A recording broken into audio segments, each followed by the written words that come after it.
আজি 7 ছেপ্টেম্বৰ আৰু অহাকালিলৈ 8 ছেপ্টেম্বৰ অৰ্থাৎ অহাকালিলৈ সুধাকণ্ঠ ভাৰত ৰত্ন অসম গৌৰৱ আমাৰ অসমীয়া জাতিৰ হৃদয়ৰ মণি ডক্টৰ ভূপেন হাজৰিকা ডাঙৰীয়াৰ জন্ম শতবাৰ্ষিকী অনুষ্ঠান আৰু সমগ্ৰ দেশে অসমীয়া জাতিয়ে অহাকালিলৈ বৰ্ণাঢ্য অনুষ্ঠান ডক্টৰ সুধাকণ্ঠ ভূপেন হাজৰিকাৰ অনুষ্ঠান আমি ৰূপায়ণ কৰিম।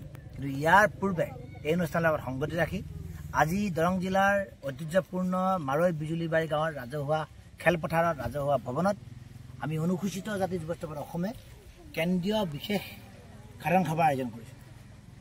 আৰু আজি এই সাধাৰণ সভাখনত অনুসূচিত জাতিৰ সমস্যা আৰু ইয়াৰ কেনেদৰে সমাধান কৰিব পৰা যায় আৰু আমাৰ অনুসূচিত জাতি যুৱস্থ পৰিষদৰ কি কৰণীয় আছে এই সম্পৰ্কত আলোচনা হ'ব।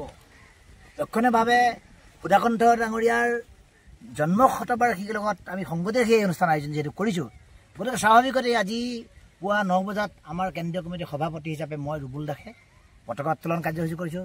ইয়াৰ পিছতে কেন্দ্ৰীয় সমিতিৰ উপসভাপতি জিতু কাকতি, ভাৰপ্ৰাপ্ত সাধাৰণ সম্পাদক নৱ কুমাৰ দাস, সহকাৰী সাধাৰণ সম্পাদক বিজয় কুমাৰ দাস, সাংগঠনিক সম্পাদক সুনীল দাস ডাঙৰীয়াকে প্ৰমুখ্যে কৰি সমগ্ৰ জিলা সমিতিৰ সভাপতি সম্পাদকসকল, এই অঞ্চলৰ আইসকল, কণ কণ ছাত্ৰ ছাত্ৰীসকল, ভাইটি ভণ্টিসকল আৰু সমূহ ৰাইজৰ উপস্থিতিত আপোনালোকে দেখিছে অসমীয়া জাতিৰ মহিয়সী নাৰী সতী ৰাধিকাৰ স্মৃতিত আমি তৰ্পণ কৰিছোঁ, শ্ৰদ্ধাঞ্জলি জ্ঞাপন কৰিছোঁ।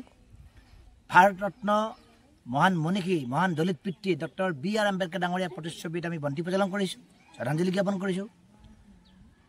জাতীয় বীৰ শ্বহীদসকল, আমাৰ ইতিমধ্যে ইহলোক গমন কৰা সতীৰ্থসকলৰ স্মৃতিত আমি স্মৃতি তৰ্পণ কৰিছোঁ। আৰু আজিৰ পৰাই অহাকালিলৈ অনুষ্ঠিত হ'বলগীয়া জন্ম শতবাৰ্ষিকীলৈ সংগতি ৰাখি সুধাকণ্ঠগৰাকীৰ প্ৰতিচ্ছবিত মাল্যাৰ্পণ, পুষ্পাঞ্জলি অৰ্পণ, বন্তি প্ৰজ্বলন আদি এই কাৰ্যসূচী আমি ৰূপায়ণ কৰিছোঁ।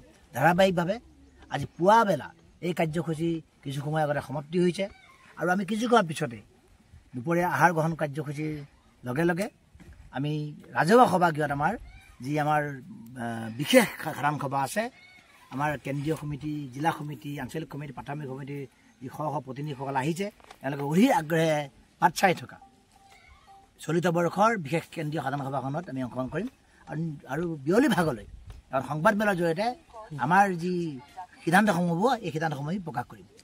Stay informed, stay ahead. News NE 365